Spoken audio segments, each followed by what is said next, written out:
merci chers internautes yu Guédiawaye Info TV ñoo ngi leen di nuyu rafetlu saa su ne seen ànd ak ñun comme ni ñu ko baaxoo defee nag bés bu yàlla sàkk invité de la rédaction di ganu xibaar yi nag war a dikk rek faram-fàccee waxtaanee actualité ci Sénégal loolee nag tax saa su ne nag ñu fiy dalal ñoo xamante ni itam seen i xam-xam màcc na ci lu xamante ni dafa ñeel wàllum actualité ñu waxtaanee ko xool nees war a def rek ba indi si ay joyanti lu ñu mel nag tey tax tey jii ñu amaat beneen invité mun nañ ko wax suñu naataango di Moustapha Mbaye 313 comme ni ko gars yi xamee di fàttali nag moom mooy coordonnateur plateforme bi ñu duppee Nouvelle Vision TV di ab plateforme boo xamante ni dafay traiter information 313 ñu duppee ko noonu tey jii moom la ñu fas yéene dalal suñu plateau Guédiawaye Info TV ngir waxtaanee as lëf rek ci actualité bi nga xamante ni moo ne cobboy ci dëkk bi loolee nag dina ci bokk mbirum Ousmane Sonko ak Adji Sarr waaye itam lépp li nga xamante ni moo laale ci mbir moomee ak nañ koy traité taskatu xibaar yi ñoom ñëpp comme xam nañ ne ci jamono ji moom bokk na ci ñi nga xamante ni dañuy traité boobule information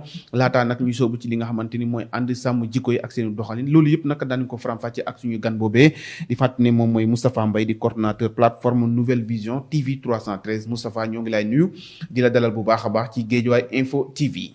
Aliou maa ngi lay nuyu di nuyu mbokk auditeurs Guédiawaye Info di nuyu ñi nga xamante ne ñoo ñuy déglu ak ñi nga xam ne ñoo ñuy seetaan.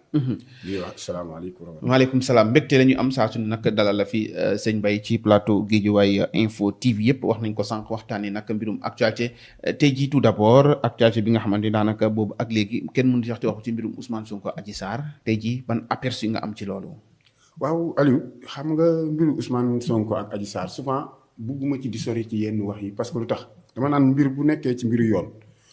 te it fekkew ma fan ko doon defee lan ca doon defit ki ko fa dem ak ba yi xew ci yàlla dogal na xaw ma ko moo tax dama ciy am tuuti màndute leen rek laa ciy wax mooy dama gis ñu bari di ci wax yoo xam ne ñu ci bari dara leeru leen ci ndax fekkewun ba waaj di dem foofu fekkewun ba mu koy ba mook ndaw sa fa ñu nekkoon xamuñu dara lu xew foofu am naa ci yenn yoo xamante ni ñoom la ma ci xam sax peut-être que ñoom xamuñu ko ci. am na loo ci xam ci mbir mi. non li ma ci xam ça veut dire du ci ñoom ñaar la ñu seq la ma xam ci fa yëf yi nekk. xam naa ne xel di am na fa yu fa bees yoo xamante ne comme yëf yi nag dafa ne ci yoon moo tax du ma ci bëgg parce que du ma bëgg yàq. liggéeyu justice. mais am na lu fa am loo xamante ne man ma yàgg ko fa seetlu te amu fa woon. muy lan. non loolu bëgg naa tuuti foofu du ma fa bëgg yegg mais li ma la bëgg wax rek foofu am na ñu ciy wax daal xamuñu ci dara. mais peut-être pour ñu leeral wala peut-être ñooñu noppi ci li ñuy wax te yow am na loo ci wax il faut nga xaw a leeral. xam nga li ma ci leeral gi mooy ça veut dire man dama mandu ci ñoom ñaar lañ fa xew. fekkuma ko. voilà mais am na lu fa xew loo xamante ne tey jii man gis naa ko fa. te ay jamono amu fa woon. mais loolu lan la tey jii explique nous. waaw mais xam nga tey dañu nekk ci kii te nee naa la. mbir mi dafa nekk ci yoon. bugguma ci sori de. mais nag bugguñu wax débat peut-être junju. te duñu yeggal peut-être du leer ci ñi nga xamante ne seetaan gis naa fa loo xam ne dañ ko genre caméra surveillance. loolu yàggu fa. caméra surveillance amu fa fa. amu fa woon. ku waxoon ne amoon na fa. mais wax nañ ko ci biir kii bi gars yi ñu ngi koy wane sax da ngay gis sax des fois vidéo yi ñuy wane caméra surveillance pour dëggal. waa nit si àqulaa taala nit dina dem fenn ci salon de massage caméra surveillance di ko tiim kon kay am na leneen xam nga dañ ne ay kii mi ngi génn ay kii audio mi ngi génn dinañ ci dëkk mais allez-y audio yooyu bu génnee bu fekkee caméra surveillance nekk na fa ko kon am na xëy peut-être leneen lu fa nekk mais mandute laa cay ànd parce que fekkewu ma te xaw ma mais foofu nit ñi rek am ci vigilance te maytu yenn wax yi. voilà d'accord ci nit ñooñu ngay wax la ñuy dëkk maanaam nan nga jàppee ne lan nga jàpp ne peut-être noonu la nit ñi da nga jàpp ne dafa am parloo guñ ciy waxee wala dafa am da nga jàpp ne dafa am yenn information yu ñu wax yoo xamante ni méngoowul ak li am. xam nga ñenn nit ñi ba ci ay journaliste damay dégg ñu ciy wax yu dëgër yoo xamante ne dara leeralu leen ci. te génn wàll gi mbiru kàcc la rek parce que xamuñu dara yow mënoo doon journaliste bëgg investigation bëgg xam la nekk ci biir ko fekkee woo ñu jay jox ay information yër nga bëgg dëggal li fa nekk man dégg naa ci bu yàggul rek booy ko dem fii defe naa fi lañ ko mais est-ce que véritablement ñoom dañoo dëggal wala dañuy commenter ci li nga xamante ni mooy les faits. mais ki ñu fi invité bu yàggul dafa dëggal. kan la. Mass Mbuub mi may wax dafa dëggal fii dafa taxaw fii wax carrément ne ay complot la moom lu ko ci leer. yow jàppoo ne ak complot yow. ban complot. déet kon yow tamit lu la leer ne du complot. non dama ne la man preuve yi man jàppuma man. xam nga ba léegi di góob ma ne la dama ne la mbir xamoo nu mu demee bul ci insister ne complot la. man ay complot la ak du complot fekkeew ma moo tax dama ciy màndu ci benn côté boobu xam ne parce que mënu ma la ne lii ko soo déggee ma ne la mbiru complot beeg wala weex ni ça veut dire dama toog waa ji ñu ne bëri rek mu ne dañ ma complot waa ki jël tànkam demal boppam ba mu fay dem tàgguwul kenn ñam fa mu seq ak nit ñi est-ce que foo dem ay plusieurs fois mën nañ la complot ci xalaat peut-être moom am na information yoo xamante ni ñun amuñu ko peut-être looloo tax wax loolu. xam information yan la fa mën a am yoo xamante ne ci bu mu fay dem. Ousmane Sonko il faut reconnaître que il n'est pas n'importe qui mën na détenir loo xamante ni ñun les Sénégalais lambda amuñu ko. Aline foofu bu ñu foowee xeli doomu aadama yi. man souvent damay dégg ñu Ousmane Sonko xanaa ab yonent la wala ab benn kii la bu ñu teg fenn ci muy am yoo xamante ne déjà demagu fa sax di ko xam. yow demagoo fenn sax di xam la fa war a xew ak lan la fa war a def mais c'est grave il faut nit ñi bu ñu fooy xelu Sénégalais yi. ñii ñan. ñoom surtout ñoom ñi nga xamante ne tey jii ñoom ñooy toog di wax ba si moom damay dégg des fois dama naan moom xëy na peut-être que dafa jàpp boppam ne nekk na président pare wala kii la wàlliwu la wala dara la. peut-être da nga ñëw pour indi ay leer wala da nga bëgg a ñëw pour def procès diggante Ousmane Sonko ak waa nguur gi wala. loolu laa la wax man du ma procès kenn nguur geeg moom laa ci yow moom laa la wax man ne la maanute bi laa bëgg ñu ànd ci ak képp ku ciy wax même. muy ñële wala ñeneen ñëpp muy côté gouvernement. mais fee yi nag bu tegee nag il faut que ñu ci ñëpp ñu wax ci nag. mais lan mooy fee da nga gis fee. mais fee kay mooy ñu ne Ousmane Sonko jiñ nañ ko viol. waaw mais peut-être ñu ne lii am na ñu dem ci mbirum yoon am na lu ci jot a xew ñu ne procès verbal am na lu ñu ci gis loolu am. peut-être fee yu tax nit ñi faaw ñu wax ci. d'accord naa ndax mu ngi ci penc mi. waaw mais d'accord naa. mais bu ñu insister ne. lii moo am parce que waa ji sa waa ji nga invité yi fii dafa toog fii ne carrément ay complot la dëggal nag. ba pare bëgg ci taxaw en tant que journaliste nga war a am mandute yow li nga war a jox comme information bul joxal information rek mais bul dëggal moom nag dafa dëggal fii laa ko dégg mu koy wax. loolu nag laay wax il faut que nit ñi am mandute ci côté boobu nit loo xamul fekkee woo fan koy defee mandu ca. comme mbir mi ngi ci yoon nañ bàyyi yoon te nag kenn laay xaw a gën a waxal muy Ousmane Sonko. loo koy wax da ngaa opté yore réew ëllëg. am na comme ni nga ko waxee ne. kilifa la te du n'importe qui. soo demee ba amal leen teg nit mbiru yoon. nga ne yoon bi da nga ko yaakaar ëllëg nekk fa jiite réew da ngay respecter loi yi da ngay respecter yoon yi benn bu njëkk bi mooy. yow dañ la woo ne la ñëwal. dañ la woo ne la ñëwal. waaw benn ki la ñi la woo yoon la. yoon woowu ngay délégué di wax naan am naag wala nga koy xas wala nga koy wax mais yoon woowu tey loo doon tey ji bu dee yow maire nga bu dee député nga tey mu yoon bi moo joxe droit moo la jox ki moo daanaka liñ la nommé yoon woowu moo ko dogal te yoonu réew mi la. ba léegi génn di ñun gisaguñ fi beneen yoon bu jox droit Ousmane Sonko mu nekk maire jox ko mu nekk député. beneen yoon amu fi yoonu Sénégal bii. muy benn yoon a fi am d'accord benn yoon boobu moo fi am. da nga jàpp ne moom Ousmane Sonko respecté wul yoon. non. ci yéen nga ci yi ma jot a gis mu koy doxe yu ci bari respecté wul yoon. lu ko neex lay waxee gaay muy policier yeeg muy suñu magistrat yeeg nu ko neex lay waxee ak ñoom. xanaa gisoon li ko magistrat yi wax. waaw mais magistrat yi ku njëkk a wax avant.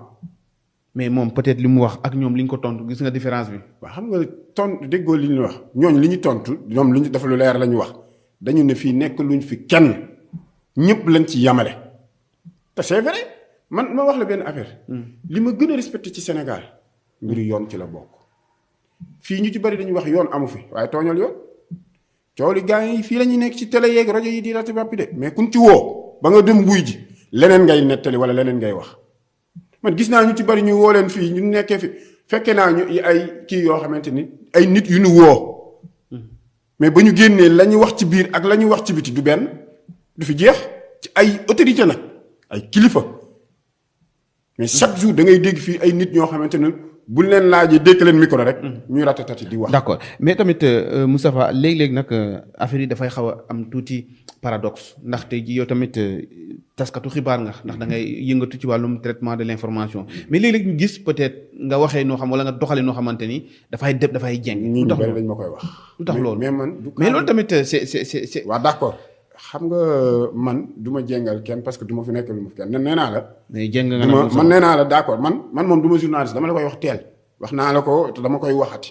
doo journaliste peut-être dama am sama kii di wax samay xalaat rek ci réew mi li fi xew. mais nag ci waxin bi il faut que tamit ngay demee ci équilibre waaye itam des fois. li ci ëpp dafay jeng. équilibre bi mënul weesu su ma gisee lu teguwul ci yoon muy état beeg muy keneen dama koy wax ba ci état bi tey lii xew nii bu dee dañ koy def pour neexal Macky Sall ñoom seen ñàkk fayda la parce que man su ma gisee nit. nga bokk ak nit dara muy sa nawle.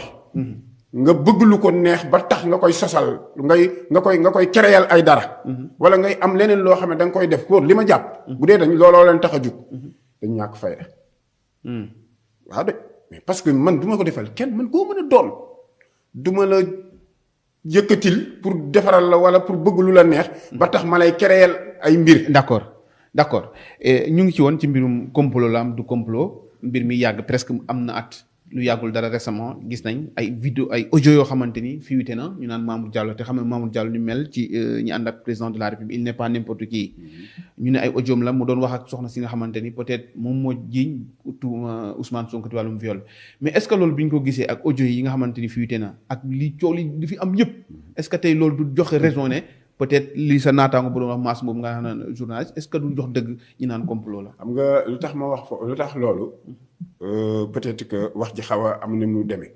man xaw ma sax ci Mamour Diallo su ma la waxee sama digganteeg yàlla. xamoo ko mais dégg nga ko xam ne peut-être élément wu Macky Sall la. bi yëf yi amee. aussi jotuma ci déglu lu bari. dama dégg ci biir nit ñi rek ñuy wax wallahi mënuma toog ni la dégg naa ci lii ak lii.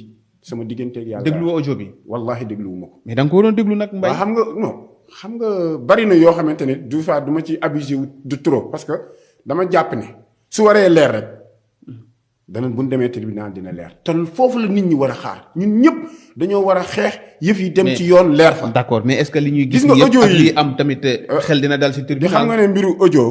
souvent lu ci ëpp yoon du ko bàyyi xel. ñu ci bari nag. tey jii am na audio yuy xew ni am tey jii nga jël enregistré nit wala nga dem ni yóbbu ko tribunal wala lii ak ni lu ci bari yoon du ko bàyyi xel. mais Ami Collé Dieng ci ay audio lañ ko tëjee woon. waaw mais déggoo li ma la wax. ci li nga dégg ci li nga dégg. mais moo am tëjoon nañ ko fi ndax ay audio. waaw kon kay yoon mun na sukkandiku ci ay audio pour am des preuves. waaw d'accord dama ne la. Ami Collé Dieng dafa taxaw wax du audio de. yow da ngaa seetaanul fi bi muy wax xanaa. ñi ko jot yëpp ci audio lañ ko jotee. waaw ñenn ñi. moo tax ma ne la booba ñoom wax nga ko léegi nga ne nit ñi dañuy am état day am information yoo xamante ne ñun duñ ko am. effectivement fañ koy waxee moom lu tax mu demee ba ci biir mu jéggalu ci cadre boobu parce que dafa am fu mu toog waxe fa te waru fa waxe nit ñi nag ñooy defee noonu Sénégal moom noonu la demee tam ba pare ñu bàyyi Sénégal yu salte yooyu. lan suñuy toog di wax rek foofu ma enregistré la wala bu ma gisee. nit koo xamante ne responsable ka nga gis nga romb am Moustapha Mbaye 313 boo xam ne xam naa ne siiw na am na tii rek ma ne xaar ma fa filmer ko man toog naa ci benn jotaay billaahi li ma lay wax ni loolu yàgg na du tey. jamonoy coof xam nga coof. xam nga journal bi ñu wax coof.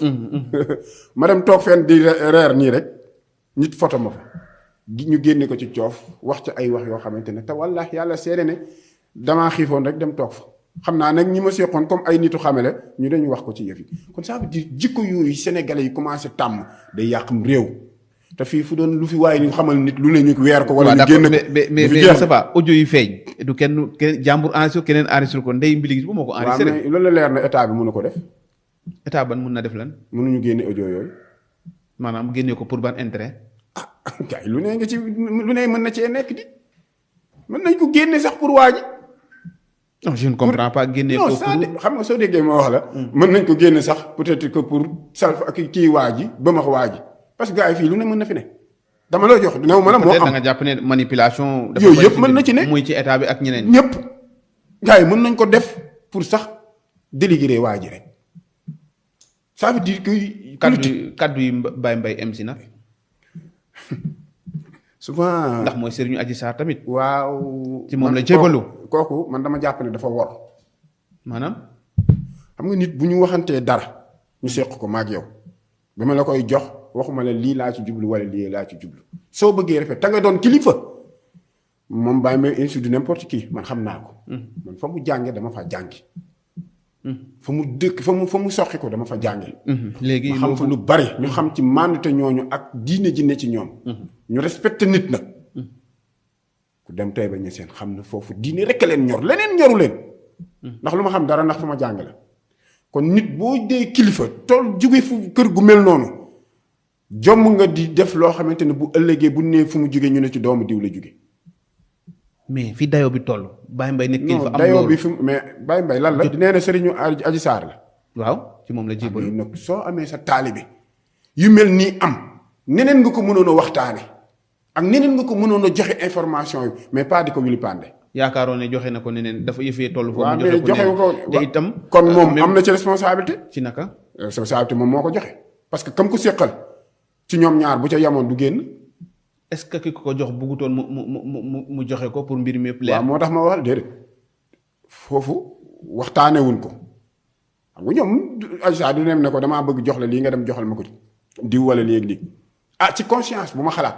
peut-être sama xalaat laa wax. d'accord sa xalaat nangul nañ la ko. waaw sama xalaat laa wax. man loolu mooy sama xalaat parce que man suñu seqee dara ma ak yow. mu yam ci suñu diggante. wallaahi man am naa yu ma xam am na yu ma seq ak ay nit.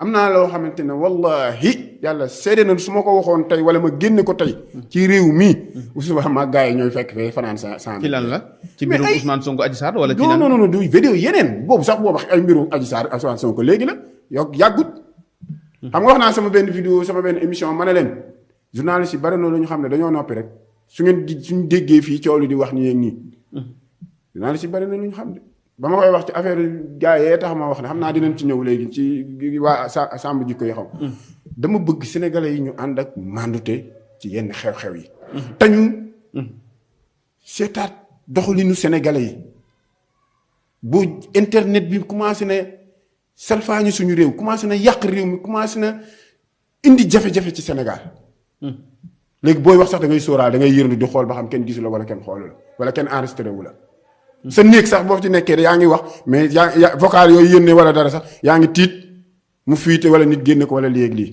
ndax lan weerante gi yàqante der gi surtout ci politique bi te nag dara waralu ko ñu dul ñi journaliste yeeg borom télé yi fii duñ fi invité bien sûr fii ñu ci bari duñ invité ku ñu war a invité xam nga bu ñu doon toog ci plateau yi bari dem toog naa ci benn plateau gis waa ji ñu invité ko fii ci ëllëg sama gisaat beneen télé bi invité ko ci saa si kooku daa mën a wax ci plateau bee lu mu waxul ci plateau bi ñun dañu ne dañoo bëgg suñu jeunes yi liggéey dañu bëgg Sénégal développé mais ñaata entrepreneur menuisier ñoo fi ne ay chef mécanicien ay nit yu kilifa yoo xam mën nañu wan ndaw ñi nan la ñuy jàngee nan la ñuy waxee wane métier mais doo ci gis ñu invité ci télé yi ñooñu kenn. mais est-ce que yow sa plateforme bi yaa ngi invité. bien sûr dugal sama boo ci duggee xam. di def promotion ñooñu. maa ngi ci yàgg na man bu ma ubbee sama télé ba léegi dama ko jëblee ci wàllu banlieue bi jeunes yi nga xam ne ñu ngi liggéey yor seen atelier yi. mais beige marron rek nag ngay gën a fësal. waaw mais beige marron bi man ñu bari dañ ma koy wax sax na man couleur Macky Sall ma wax la benn affaire ci beige marron. man yàlla am na loolu laaleeg ñoom daal. man waa bleu mais loolu nit ku ne. am na ay soppee ci ay fu mu ne. mais nga bañ koo fësal ndax da ngay tere ay man beige marron moom day sama couleur bu ma mas a bëgg boo demee sama kër nii lépp beige marron la loolu sama couleur la bu ma mas a bëgg. d'accord te loolu la ma yàlla bind te noonu laa jëlee. ñu ngi doon sànq ci wàllum traitement de l'information bi lu ñeel mbirum Ousmane Sonko Adji Sarr peut-être yow sa gis-gis da nga jàpp ne peut-être traitement bi am na équilibre wala dafa demee bota. non am na ci man li ma jot a gis ci ñenn ñi dafa jaar yoon. dañ ciy wax waxin goo xamante ne da lay leer ne lii ñi ciy wax xamuñu ci dara déggin la rek dañoo dégg wala ñu wax leen mais fekkewun fa la fa xew nit nag loo fekkewul fa ba muy xew xamoo fan koy waxe gisoo bay waaj dem tàggu la ànd ceeg maanute te nag nañ xaar yoon ya soreetul te waaj sax li ko gën a arrangé mooy yoon bi gaaw ñu dem ci yoon lépp leer su ko defee boobaa mu seetal deram der googu muy setal nag da koy dimbali ci askanu Sénégal mu wér ne lay doon la muy njort ne woon complot la su boobaa ñu moom mu am bu dee dëgg mu fe parce que nit mënooy dem ci xare xam la fa xew xamagoo la di yaa ngi dem te xamagoo la fa xew même kiy dem ci làmb ji sax bu xamul ne bu demee day day yaakaar rek kon il faut que nag man li ma koy gën a conseiller en frère la ñun ñëpp ay sénégalais lañ Ousmane Sonko vrai sénégalais la fii la dëkk mais nag ci biir fii nga dëkk mu am cër loo xamante da nga ko war a wane ci Sénégal mooy la nga respecter loi Sénégal yi. d'accord mbir mi ay bouleversement yu bari am nañ ci Ousmane Sonko wala laataa loolu sax génnoon na gis nañ capitaine Touré ndax ko si ñeneen ak ñeneen yu ci am gis nañ récemment Ahmed Aïdara peut-être mun nañu wax ne problème ak groupe des médias ci loolu la sookee tey jii naka nga gisee jafe-jafe yooyu yëpp di am te mu lalu ci mbiru Ousmane Sonko Adji Sarr. waaw xam nga mooy li ma la wax rek mbir bu sookee di law xamoo fu muy toll mën naa yàq lu bari ñu victime yi mën na cee bari nag ma wax la ko. bari na moom am na ñu ci dee. am na ñu ci dàq seen liggéey. te nag ma wax la ci côté ñooñu ci dee noonu. mais mënuñu ci génne Ousmane Sonko de. déet foo ko teg. très bien kan moo woote. woote la ku génne ay nit. maanaam woote comment dire. mais moom biñ ko woowee moo woote ne damay dem fii. waaw génn leen. ku génne du moom moo génne. kon foofu noo ko fay setale yow. ki génne ay yooyu noo ko fay taqale. waaw très bien xam nga ni ma ko fay taqale moo ne. su fekkente ne du taqal sax ça veut dire su fekkente ne dañ laa woo. yoon rek woo la. fii yoon yàgg na fee woo ay nit. ñuy dem ndànk te doo ko yëg da ngay xëy rek dégg information di wuy ji na. ñaata yoon ci kilifa yow dañ laa woo xamagoo liñ lay doy. mais demal wuy ji simplement su dee nag nit kuy woote dëgg nga ak nit ku wóolu sa bopp nga. demal nga wuy ji bul woo kenn su boobaa bul la fa naroon kii ci la Sénégalais yi di xam ne kon kat. lii teguwul ci yoon mais bu nee bëri rek kaa leen ñu dem victime yi am nga ci wàll parce que ñi génn chaque woote moo tax ñu génn chaque woote chaque kàddu moo tax ñu génn parce que nag am na fu la teg peut-être. est-ce que jàpp kon maytu nag moo gën a wóor ci dañ ko nar a noot wala dañ ko nar a utal moo tax. waaw yow révolte boobu am. man bu may ñëw fii da nga maa invité bi tey jii. est-ce que leer na ma doon bu ma ñëwee fii leer na ma dinaa fekk lii wala leneen damaa xam lu may fekk ci biir fii xam ma ko. mais mun nga njort. non peut-être njortoon na ne dañ ko bëgg a faagaagal. non man déggoo li ma la man toujours njort gu rafet laay demee ci lu may dem wala lu ma fa fekk ma fa chaque jour maa daal si dabaax sama kilifa sama sëriñ dafa daan wax benn wax mu ne nit saa bi nga xamante ne doomu aadama gëm nga yàlla looy def dee ci rafet njort deme ci ak njort lu rafet. xam nga lu tax ngay demee ak njort lu rafet même bu fa safaan naroon a am yàlla da koy defar parce que njort lu rafet la nga fa demee. man noonu laa gëm-gëm boobu moo ne ci man. moo tax souvent damay dégg nit ñi wax ko. Sénégal nag fii boo fi waxee ci Ousmane Sonko wala dara nga akaase ko sax dañ lay saaga wala ñu wax la ne wala man bi may am naa benn waaye bu dee ma mun wax mu ne maytul kii Ousmane Sonko yi booy dañ lay koj de wax naa ko ci sama benn kii vidéo ki may koj moom xam naa ne moom bu même bu fekkee daf maa nar a faagaagal moom na waajal boppam bosom. te jar na ko. mais Sénégal comme foofu lañ toll. tolluwaay bi foofu la kon ça veut dire yow citoyen sénégalais ngay doon sénégalais ma tudd Moustapha Mbaye sant ma beneen sant dëkkuma feneen fii laa dëkk Sénégal doon lébu pire yaroo fii Dakar Ousmane Sonko daf ma gën wala Macky Sall daf maa gën man li may wax waxuma ko pour de Macky Sall gënuma ni mu doone tey président sant Sall dokk fii ci réew mi noonu laa si doone Mbaye dëkk fii ci réew mi comme keneen ak mu mënti doon fii kenn war fi nootal kenn war fi faagaagal kenn war fi xoqatal kenn. ñoo ngi bëgg a xoqatal Ousmane Sonko kay. waaw xam nga leen dafa am daa siiw doon politicien. te mu nekk adversaire de taille. waaw xam nga nit boo optee dem ci dara nga ne dem ci de attends-toi tout parce que politique du Sénégal salte loo googu ci ne. moo waral lii. ndax Sénégal boo nee politicien nga rek déjà di dugg ci kii bi lu ne xaar ko mën nañ laa romb sax sa doom fee ñu ne dañ koo romb fee muy fóon benn xale wala dañ koy def benn xale ñaata yoon nga ko fi gis ci ay du ci Ousmane Sonko rek la tàmbalee de xanaa moom da cay mujje mais ñaata politiciens nga fi dégg fii ñu tegal leen dem nañ fi rey nañ fi ñaata politiciens du jeex di. moom bésam daa bees mu tolloog nag mu dajeeg ñoo xamante ne tamit baaluñu ko. ñan. état bi ñoom la dajal mu ciy xaar lu ne ñooñ tamit duñ ko baal comme des politiques ñuy politique rek ku ci nekk da ngay xool say armes yooyu génne. di fàttali ne Moustapha Mbaye la ñu dalal coordonnateur Nouvelle Vision TV 313 di waxtaanee actualité surtout mbiru Ousmane Sonko ak Adji Sarr ñëwal ba tey waxtaan bi nag wax ci beneen poñ ànd sàmm jikko yi ak liggéey bi nga xamante ñoo ngi koy def ci dëkk bi bëgg a defaraat lépp bëgg a xeex lu xeetoog mbon wàllum góor jigéen loolu yëpp ñu nekk des combats yoo xamante ñoo ngi koy mëne naka nga gisee seen taxawaay. man xëy na seen tur bi sax moom mu njëkk a def ay ree ànd sàmm jikko yi. ah déet waaye sëñ Moustapha. waaw dama lay wax ànd sàmm jikko yi ngir defar jéem a defar. yan jikko jëlee fi mbon yan jikko la ñuy sàmm. gis nañ fi wàllum góor jigéen ñu ko fiy tudd. rey gi bari na. xastante bi bari na saagante bi jikko yooyu yëpp ñu ànd sàmm ko ngir indiwaat jikko yu baax yi. mais ñoom benn lañ ci taamu ba moom la ñuy wax te loolu rek ngay dégg. te boobu sax a gën a garaaw sax. waaw très bien jërëjëf mbirum góor jigéen. man ñaanuma yàlla teganteeg bët ak góor jigéen. te yàlla bu ma teganteeg góor jigéen bët. te wallaahi mënuma la ne duma ko bugguma ko sax di ko wax wala ma ciy teg bàyyi xel. te ñun ñëpp xam nañ li ci mbir góor ji parce que jàng naa alxuraan nag wax dëgg yàlla. la ca yàlla wax xam naa ko. ci wàllum góor jigéen. waaw. wax may ñu si benn aaya. waa xam nga foofu moom du ñu jël ni aaya taxumaa ñëw tey mais dama la bëgg a wax ne la. la ma cay xeex nag mooy kenn buggul mbiru góor jigéen. mais nag ma wax la mbiru góor jigéen bu siwee ci Sénégal ba may fi doole nii. ñoom ci bokk nañ ci. ak nag média Sénégal bi. waa sàmm jikko yi chaque jour dama sàmm jikko yi bokk na ci ak média Sénégal bi. si naka. man pour wax la dëgg dégg mbiru góor jigéen. benn kenn laa ca xamoon tamit dama ko doon dégg ay jamono. ndaw soo si sant kase te dëkkoon HLM fii. xaw ma ndaw si maa ngi koy wax ndaw si sax te maa ngi jéggulu bu baax a baax. jamono yooyu laa ba ma ci toll bokk. mais mbir mi dafa évolué li ñuy gis léegi gën a tiit gën a. jamono yooyu laa ko doon dégg siwul woon bariwul doole amul woon yenn kii parce que daawuñu ci wax lu bari mais biñ ci tàmbalee wax ji bari télé yeeg ku ci nekk su benn affaire bu ndaw fee amee rek ñëpp jël ko en vogue. daa dem ba loolu mais il faut ñu artu nag mbay ñoom ñoo may doole ñooñu. te il faut ñu artu.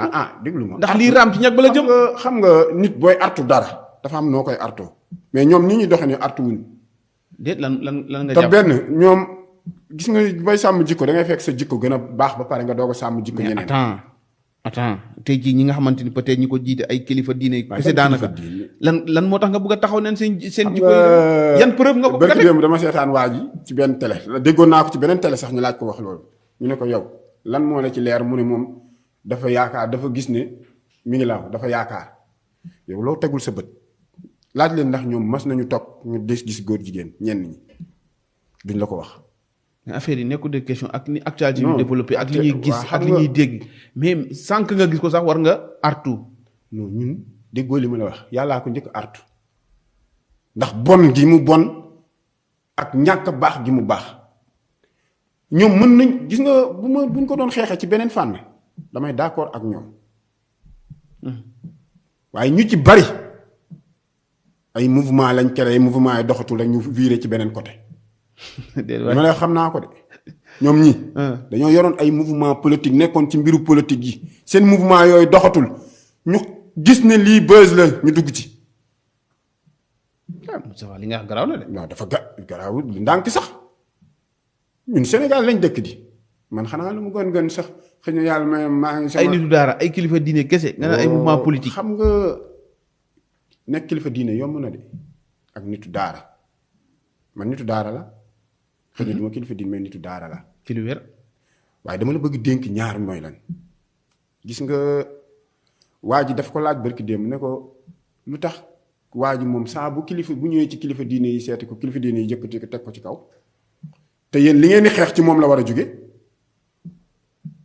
bu fekkoon te ni kilifa yooyu tey jii directement ñëw nañ ñu ne ko ñun kat benn jotaay lañ bëgg am ak yow mooy lii ñii di xeex te di ko wax mu dakk tey nga jël ci tey jii ay matuwaay tey. yëf yi kan dootu ko waxati ndax kooku moom respecté na. kon gisoo ne daal ñoom waa ànd sàmm jikko yi ñu ngi sàmm jikko yi. gisuma ko seen jikko sàmmagul ba pare parce que fii li ñu fi war a xeex dafa bare. lan la non ñoom seen xam nga ñoom lu ñu war a xeex bu ma waxee bu ma nee nit ñi seen jikko parce que ñoom déjà seen i jikko seen i doxalin rek wane na ne ay politiciens yu làqatu lañ. mais am nañ droit politique sax nag. waaw mais bien sûr nañ ko kon nag. nañ ne da ngeen a bëgg a siis si politique bi wala lan la si ñu leen di nañ dem politique. bu fekkee dañoo bëgg démarche yi ñoom dañoo am nañ mouvement dañoo am ay peut-être ñetti démarche démarche bii wàllum politique la démarche bii ñu ànd sàmm jikko yi mais de l'autre côté mën nañoo mener des activités politiques mais politique bee gën a fës. nu mu fasee nag ñoom da ngaa gis politique bi gën a fës. man gis naa ay ustaas yoo xam ne yu siiw yu baax bokkuñu ca de xam nga waxee ba doon du lañuy wax ci suuf ak la ñuy dem di ko présenter ca télé yi bokkut de si ustaas bu ma xam bu siiw bu sénégalais yëpp. xam gis nañ fan yi ni ñu fi def Cheikh Oumar Diagne gis nga ko noot nañ ko ba def ko mandat de dépôt.